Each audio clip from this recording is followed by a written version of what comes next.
Hello everyone, আজকে আমি আপনাদের জন্য একটা নতুন ব্লগ নিয়ে চলে এসেছি।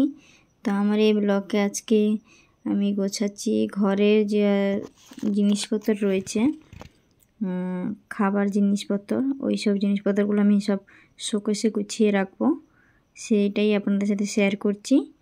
তো সঙ্গে থাকুন, ভিডিওটা শেষ পর্যন্ত দেখতে থাকুন। ভিডিওটা ভালো লাগলে লাইক কমেন্ট সেটা অবশ্যই করবেন, ফ্রেন্ড আর ফ্যামিলির সাথে শেয়ার অবশ্যই করবেন।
হ্যাঁ, আমার 2000 টাকা, তুমি কিন্তু বলবো আমার 2000 টাকা মেরে নিচ্ছে। দেখো তুমি ওরকম, আমার খারাপ লাগে না। 16,000 টাকা, এই 1470